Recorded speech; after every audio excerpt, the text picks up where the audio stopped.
Hi friends, ಇವತ್ತಿನ recipe ಬಂದುಬಿಟ್ಟು ನಾನು ಇಲ್ಲಿ ಬೋಂಡ ಮಾಡೋದನ್ನು ತೋರಿಸ್ತಾ ಇದ್ದೀನಿ. ನಿಮಗೆ ಬಜ್ಜಿ ಅಂತಾರೆ ನಮ್ಮ ಕಡೆ ಎಲ್ಲ. ನಾನು ಏನೇನು ಸೇರಿಸ್ತಾ ಇದ್ದೀನಿ ನೋಡ್ಬೋದು ನೀವು. ಇಷ್ಟು ಹಿಟ್ಟು ತೊಗೊಂಡಿದ್ದೀನಿ, ಎರಡು ಬಟ್ಲಷ್ಟು. ಅದಕ್ಕೆ ಅಜವಾನ ನಾನು ಪೌಡ್ರ್ ಮಾಡಿ ಹಾಕ್ಕೋತಾ ಇದ್ದೀನಿ. ಸ್ವಲ್ಪ ಸೋಡಾ ಹಾಕ್ಕೊಂಡಿದ್ದೀನಿ. ನಿಮ್ಗೆ ಎಷ್ಟು ಬೇಕೋ ಅಷ್ಟು ಸೋಡಾ ಹಾಕ್ಕೊಳ್ಳಿ, ಜಾಸ್ತಿ ಹಾಕ್ಕೊಳಕ್ಕೆ ಹೋಗಬೇಡಿ. ನಾನು ಸ್ವಲ್ಪನೇ ಸೋಡಾ ಹಾಕ್ಕೊಂಡಿದ್ದೀನಿ. ಇವಾಗ ಉಪ್ಪನ್ನ ಆ್ಯಡ್ ಮಾಡ್ಕೋತಾ ಇದ್ದೀನಿ, ನೋಡ್ಬೋದು ನೀವು. ಎಷ್ಟು ರುಚಿಗೆ ಬೇಕೋ ಅಷ್ಟು ಉಪ್ಪನ್ನ ಆ್ಯಡ್ ಮಾಡ್ಕೊತ ಹೋಗಿ. ಒಂದೇ ಸರಿಗೆ ಹಾಕಕ್ಕೆ ಹೋಗಬೇಡಿ, ಜಾಸ್ತಿ ಆಗಿಬಿಟ್ರೆ ಬೋಂಡ ಟೇಸ್ಟಿ ಆಗಿಬಿಡುತ್ತೆ. ಒಂದು ಕಡೆ ನನ್ನ ಸೈಡಲ್ಲಿ ಪಾಲಕ್ ಸೊಪ್ಪು ಎಲ್ಲ ನೀಟಾಗಿ ತೊಳೆದು ಕಟ್ ಮಾಡಿ ಇಟ್ಕೊಂಡಿದ್ದೀನಿ. ಒಂದು 3 ರಿಂದ 4 ಈರುಳ್ಳಿನ ಕಟ್ ಮಾಡಿ ಇಟ್ಕೊಂಡಿದ್ದೀನಿ, ನೋಡ್ಬೋದು ನೀವು. ಹಸಿ ಮೆಣಸಿನ್ಕಾಯಿನ ಜಜ್ಜಿ ಪುಡಿ ಮಾಡಿ ಇಟ್ಕೊಂಡಿದ್ದೀನಿ. ನಿಮ್ಗೆ ಎಷ್ಟು ಬೇಕೋ ಅಷ್ಟು ಮೆಣಸಿನ್ಕಾಯಿ ಹಾಕ್ಕೊಳ್ಳಿ, ಖಾರಕ್ಕೆ ತಕ್ಕಂಗೆ. ನಾನು ಒಂದೊಂದಾಗಿ ಆ್ಯಡ್ ಮಾಡ್ಕೊತ ಹೋಗ್ತಾಯಿದ್ದೀನಿ, ನೋಡ್ಬೋದು ನೀವು. ಇಲ್ಲಿ ಹಸಿ ಮೆಣಸಿನ್ಕಾಯಿನೇ ಆ್ಯಡ್ ಮಾಡ್ತಾಯಿದ್ದೀನಿ. ನಿಮ್ಗೆ ಎಷ್ಟು ಖಾರ ಬೇಕೋ ಅಷ್ಟು ಹಾಕ್ಕೊಳ್ಳಿ ಹಸಿಮೆಣ್ಸಿನ್ಕಾಯಿನ. ನಾನು ಮುಂಚೆನೆಲ್ಲ ರೆಡಿ ಮಾಡಿಕೊಂಡಿರ್ತೀನಿ, ಯಾಕಂದರೆ ಬೇಗ ಆಗುತ್ತೆ ಮಾಡೋದೆಲ್ಲ ಅಂತೇಳ್ಬಿಟ್ಟು. ಒಂದು ಸ್ವಲ್ಪ ನೀಟಾಗಿ ರೆಡಿ ಮಾಡಿಕೊಂಡ್ರೆ ಬೇಗ ಫಾಸ್ಟಾಗಿ ಆಗುತ್ತೆ ನಾವೇನೇ ಮಾಡೋದಿದ್ರೂ. ಇಲ್ಲಿ ಈರುಳ್ಳಿನ ಆ್ಯಡ್ ಮಾಡ್ತಾಯಿದ್ದೀನಿ, ನೋಡ್ಬೋದು ನೀವು.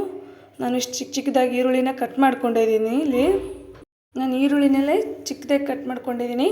ಬೇಕು ಅಂದರೆ ನೀವು ಉದ್ದುದ್ದಾಗಿಯೂ ಕಟ್ ಮಾಡ್ಕೊಳ್ಳಿ, ನಿಮ್ಗೆ ಯಾವ ಥರ ಬೇಕೋ ಆ ಥರ ಕಟ್ ಮಾಡ್ಕೊಳ್ಳಿ. ನಾನು ಸ್ವಲ್ಪ ಹಂಗೆ ಕಟ್ ಮಾಡ್ಕೊಂಡಿದ್ದೀನಿ. ನಿಮಗೆ ಎಷ್ಟು ಬೇಕೋ ಅಷ್ಟು ಕಟ್ ಮಾಡ್ಕೊಳ್ಳಿ, ಯಾಕಂದರೆ ಈರುಳ್ಳಿ ಎಷ್ಟು ಹಾಕ್ತೀರೋ ಅಷ್ಟು ಟೇಸ್ಟ್ ಚೆನ್ನಾಗಿ ಬರುತ್ತೆ. ನಾನು ಸೊಪ್ಪನ್ನ ಬಿಡಿಸಿಕೊಂಡಿದ್ದೀನಿ, ಆಗಲೇ ತೊಳೆದು ಇಟ್ಕೊಂಡಿದ್ದೀನಿ, ಅದನ್ನೇ ಆ್ಯಡ್ ಮಾಡ್ತಾಯಿದ್ದೀನಿ, ನೋಡ್ಬೋದು ನೀವು ಇಲ್ಲಿ. ಆವಾಗ ಈ ಥರ ಆಗುತ್ತೆ. ನಿಧಾನಕ್ಕೆ ಒಂದು ಸ್ಪೂನ್ ತೊಗೊಂಡು ನೀರು ಹಾಕಬೇಡಿ ಮುಂಚೆನೇ, ಯಾಕಂದರೆ ಸೊಪ್ಪು ನೀರು ಬಿಟ್ಕೊಳ್ಳುತ್ತೆ. ಮುಂಚೆನೇ ನೀರು ಹಾಕಿದರೆ ಜಾಸ್ತಿ ನೀರಾಗಿ ಅಳಸಾಗಿಬಿಡುತ್ತೆ. ನೀವು ನೋಡ್ಕೊಂಡು ನೀರು ಹಾಕ್ಕೊಳ್ಳಿ. ನಾನು ಮುಂಚೆ ನೀರು ಹಾಕ್ಕೊಂಡಿಲ್ಲ, ಫಸ್ಟ್ ಮಿಕ್ಸ್ ಮಾಡಿ ನೀರು ಹಾಕ್ಕೋತಾ ಇದ್ದೀನಿ ಸ್ವಲ್ಪ. ಒಂದು 5 ರಿಂದ 10 ನಿಮಿಷ ಏನಾದರೂ ಈ ಥರ ಮಾಡ್ಕೋಬೇಕು. ಬರೋವರೆಗೂ ಈ ಥರ ಮಾಡ್ಕೊಳ್ಳಿ. ಸ್ವಲ್ಪ ನೀರು ಹಾಕ್ಕೊಳ್ಳಿ, ಜಾಸ್ತಿ ಹಾಕ್ಕೊಳಕ್ಕೆ ಹೋಗಬೇಡಿ. ನೋಡ್ಕೊಂಡು ಮಾಡ್ಕೊಳ್ಳಿ. ನಾನು ಈ ಥರ ಮಾಡಿಟ್ಟು ಒಂದು 2 ನಿಮಿಷ ಇಟ್ಟಿದ್ದೀನಿ. ನೀವು ನೋಡ್ಬೋದು ಈ ಥರ ಬಂದಿದೆ ಅದು ಪೇಸ್ಟು. ಕಲಸಿರೋ ಹಿಟ್ಟು ಈ ಥರ ಆಗಿದೆ. ಇವಾಗ ನಾನು ಎಣ್ಣೆಲಿ ಕರೆದ್ಬಿಟ್ಟು ತೋರಿಸ್ತಾ ಇದ್ದೀನಿ ನಿಮಗೆ. ಎಣ್ಣೆ ಕಾಯಕ್ಕೆ ಇಕ್ಕಿದ್ದೆ ಆಗಲೇ ಮುಂಚೆನೇ ನಾನು ಸ್ವಲ್ಪ ಬಿಸಿ ಮಾಡ್ಕೊಂಡಿದ್ದೀನಿ. ಎಣ್ಣೆ ಚೆನ್ನಾಗಿ ಕಾಯಬೇಕು. ಎಣ್ಣೆ ಚೆನ್ನಾಗಿ ಕಾದಾಗ ಮಾತ್ರ ಬಜ್ಜಿ ಹಾಕಿದರೆ ಮೇಲ್ಗಡೆ ಬೇಗ ಬರುತ್ತೆ. ನೋಡ್ಕೊಂಡು ಹಾಕ್ಕೊಳ್ಳಿ ನೀವು, ಚೆನ್ನಾಗಿರುತ್ತೆ ಆವಾಗ.